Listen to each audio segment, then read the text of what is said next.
नमस्कार साथियों, पिछली क्लास में हमने आवेश का अध्ययन किए थे। आज पढ़ेंगे हम करंट। करंट क्या होता है, करंट की परिभाषा क्या है, इसके बारे में जानेंगे आज। तो टॉपिक है आज का हमारा करंट।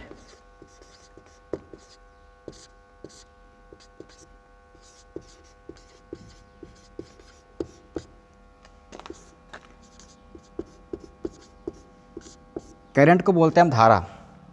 धारा क्या होती है, धारा की परिभाषा क्या होती है, इसके बारे में जानेंगे आज। तो धारा किसे कहते हैं, तो सुनिए ध्यान से। किसी चालक में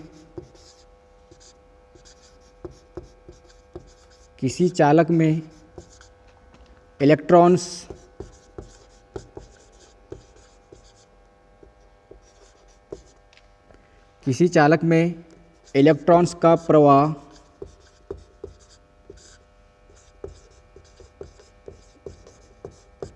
करंट कहलाता है।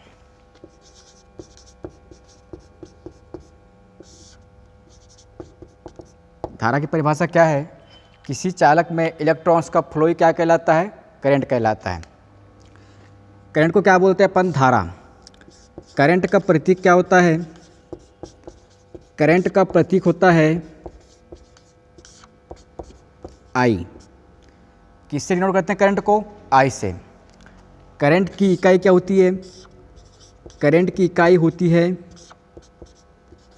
एम्पियर। क्या होती है, एम्पियर। याद रखना भाई, एम्पियर जो होती है ना, यह मूल इकाई है। एम्पियर कैसी इकाई है, मूल इकाई है। अपने पास मूल इकाई कितनी होती है, 7। उनमें से क्या है, एम्पियर क्या है, एक मूल इकाई है। धारा की इकाई का नाम एम्पियर क्यों पड़ा, इसका क्या एक रीज़न है, इसका क्या एक नियम है। तो ध्यान सुनिए, धारा की इकाई एम्पियर, धारा की इकाई एम्पियर कैसे बनी, तो सुनिए भाई। चुंबकीय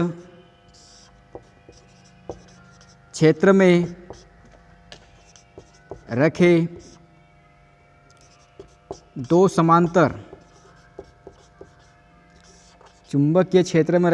समांतर चालकों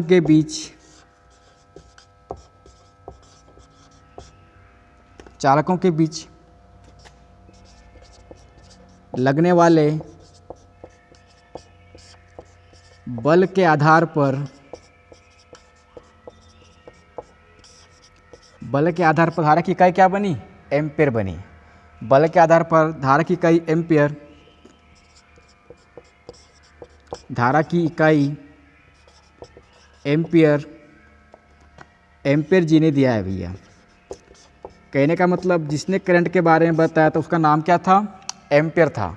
तो उसने क्या कहा था, उसने कहा था कि अपने पास क्या है, दो कंडक्टर, अपने पास क्या है, दो चालक पदार्थ हैं। दोनों कैसे हैं, समांतर में हैं। इनके बीच बहने वाली धारा, यहाँ धारा कौन सी, I1, यहाँ कौन सी, I2। ये अपने पास क्या डिस्टेंस, किसी दो समांतर चालकों के बीच लगने वाला बल ही क्या कहलाता है, एम्पियर का नियम कहलाता है। इसी के आधार पर एम्पियर जी ने धारा की इकाई क्या बताया, एम्पियर बताया। धारा किसे कहते हैं, किसी चालक में इलेक्ट्रॉन्स का फ्लो क्या कहलाता है, करंट कहलाता है। प्रतीक क्या इसका, आई। इकाई क्या है, एम्पियर। एम्पियर कैसी इकाई, एक मूल इकाई है। एम्पियर इकाई क्यों पड़ी, क्योंकि एम्पियर जी ने कहा था किसी दो समांतर चालकों को जब हम चुंबकीय क्षेत्र में रखते हैं तो उनके बीच में क्या होता है, एक बल उत्पन्न होता है। उसी के आधार पर धारा की इकाई क्या बनी, एम्पियर बनी। तो यहाँ पे क्या है, एक बल उत्पन्न है दोनों के बीच में। बल का मान होता है 2 × 10⁷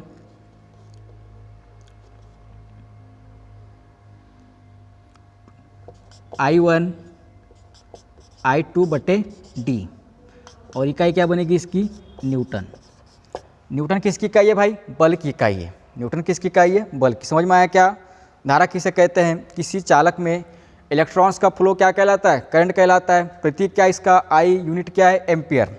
इकाई एम्पियर क्यों पड़ी, तो एम्पियर जी ने कहा था कि किसी दो समांतर चालकों को जब हम चुंबकीय क्षेत्र में रखते हैं तो उनके बीच में क्या होता है, एक बल पैदा होता है।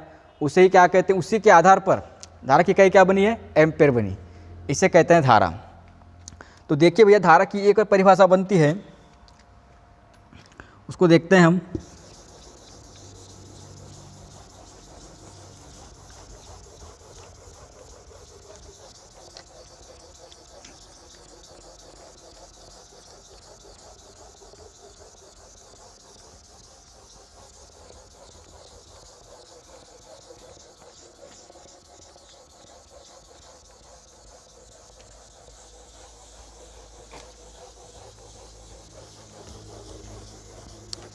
समझ में आया क्या भाई? मैंने क्या बोला था? मैंने कहा था करंट किसे कहते हैं? किसी चालक में इलेक्ट्रॉन्स का प्रवाह क्या कहलाता है? करंट कहलाता है। करंट का प्रतीक क्या होता है? आई। करंट की इकाई क्या होती है? एम्पियर। एम्पियर क्यों पड़ी?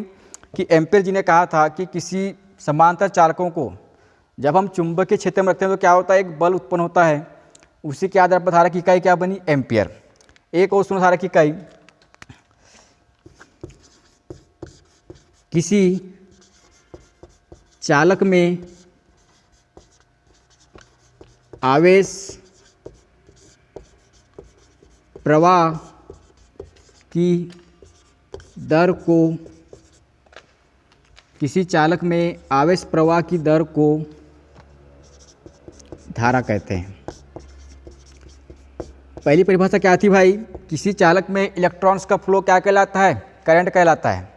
ये कौन सी है? किसी चालक में आवेश प्रवाह की दर को क्या कहते हैं? धारा कहते हैं। देखो, धारा बराबर आवेश बटे, ये जो अपने पास दर है, ये दर क्या है भैया? दर दर्शाता किसको? दर दर्शाता किसको? टाइम सेकंड को दर्शाता है। दर किसको बताता है? टाइम सेकंड को बताता है। मतलब दर का मतलब ही क्या होता है? समय। कहने का मतलब किसी चालक में कितना आवेश कितने समय तक प्रवाहित हुआ उसे क्या कहते हैं? हम धारा कहते हैं। या कह सकते हैं कि इस चालक पदार्थ में इतना आवेश इतने समय तक प्रवाहित हुआ उसे क्या कहते हैं? हम धारा कहते हैं। तो ये दर क्या बताएगा? समय। दर क्या बताएगा? समय।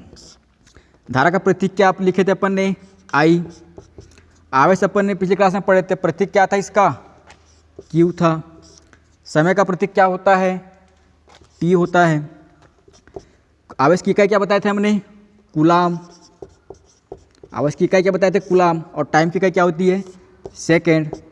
मतलब धारा की दूसरी इकाई क्या बनी भैया? कूलाम प्रति सेकेंड। क्या बनी? किसी चालक में आवेश प्रवाह की दर को क्या कहते हैं? हम धारा कहते हैं। तो धारा क्या होगा? किसी चालक में कितना आवेश कितने समय तक प्रवाहित हो रहा है उसे क्या कहते हैं? हम धारा कहते हैं। तो यहाँ हमको इकाई क्या मिली भैया? कूलाम प्रति सेकेंड इकाई। क्या इकाई मिली अपने को? कूलाम प्रति सेकेंड। तो अपन बोल सकते हैं क्या एम्पियर किसके बराबर हो सकता है भाई? एम्पियर होता है भैया बराबर किसके? कूलाम प्रति सेकेंड के बराबर होता है। एम्पियर किसके बराबर होता है? कूलाम प्रति सेकेंड। इसे कहते हैं भाई क्या? धारा। समझ में आया क्या धारा क्या है? दो परिभाषा हो गई। पहली क्या थी? किसी चालक में इलेक्ट्रॉन्स का फ्लो क्या कहलाता है? करंट कहलाता है। दूसरी क्या है? किसी चालक में आवेश प्रवाह की दर को क्या कहते हैं? धारा कहते हैं। चलो भाई मेरे को ये बताओ यार कि धारा राशि कैसी है? कोई बताएगा? भाई अपन ने पिछली क्लास में क्या पढ़े हैं? आवेश। मैंने आप क्या बताया था? आवेश राशि कैसी होती है? आवेश होती है राशि स्केलर, मतलब अदिश राशि होती है। तो धारा राशि कैसी होगी? धारा एक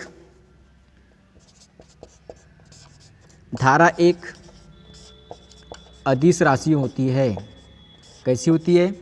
धारा एक अदिश राशि होती है। समझ में आया क्या तक के? किसी चालक में इलेक्ट्रॉन्स का फ्लो क्या कहलाता है? करंट कहलाता है। प्रतीक क्या है? आई। इकाई क्या है? एम्पियर। दूसरी इकाई क्या बनी? कूलाम प्रति सेकेंड। इसे ही कहते हैं अपन धारा। धारा राशि कैसी है? धारा एक अदिश राशि होती है।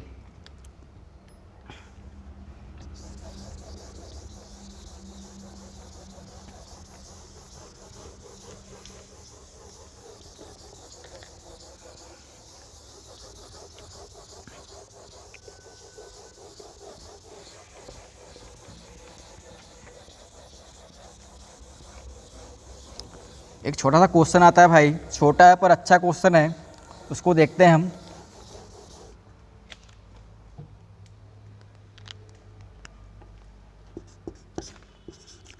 यदि किसी परिपथ में एक कूलाम का आवेश, यदि किसी परिपथ में एक कूलाम का आवेश 1 सेकंड तक प्रवाहित होता है,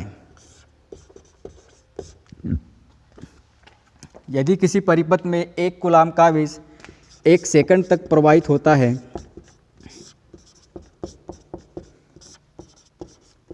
तो धारा का मान क्या होगा? धारा का मान क्या होगा?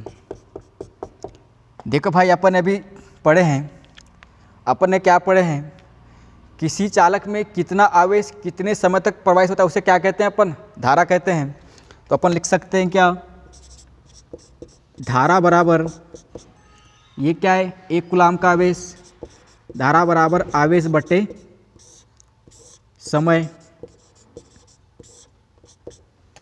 आवेश का मान कितना है? 1 कूलाम। आवेश का मान कितना है? 1 कूलाम। समय कितना है अपने पास में? 1 सेकेंड। समय कितना है? 1 सेकेंड। तो धारा का मान क्या होगा? धारा का मान होगा भैया 1 कूलाम प्रति सेकेंड। धारा का मान क्या होगा? 1 कूलाम प्रति सेकंड। यहाँ तक क्लियर है क्या?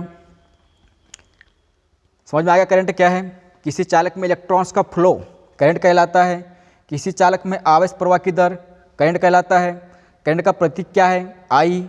इकाई क्या है? एम्पियर। राशि कैसी है? अदिश राशि। यहाँ समझ में आ गया? कोई डाउट नहीं।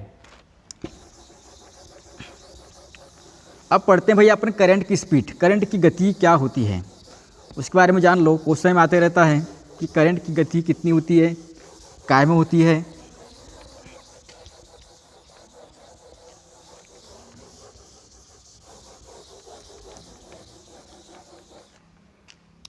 अब देखेंगे हम करंट की धारा की गति। क्या देखेंगे हम? धारा की गति। धारा की गति भैया 3 गुणित 10⁸ मीटर प्रति सेकंड होती है। धारा की गति क्या होती है?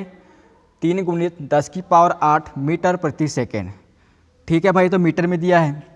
अगर पूछ ले आपको सेंटीमीटर प्रति सेकंड में बताओ, या पूछ ले आपको किलोमीटर प्रति सेकंड में बताओ, तो याद होना कि नहीं? तो सेंटीमीटर में होती है भैया 3 गुणित 10⁻10 सेंटीमीटर प्रति सेकेंड, और किलोमीटर में होती है 3 गुणित 10⁵ 3 गुणित 10⁵ किलोमीटर प्रति सेकेंड। समझ में आया करंट क्या होता है? सुन लो भाई एक बार। किसी कंडक्टर में इलेक्ट्रॉन्स का फ्लो क्या कहलाता है? करंट। प्रतीक क्या है? आई। यूनिट क्या होती है उसकी? एम्पियर। ठीक है भैया, अगर वीडियो अच्छा लगा तो लाइक शेयर सब्सक्राइब कर दीजिए। धन्यवाद।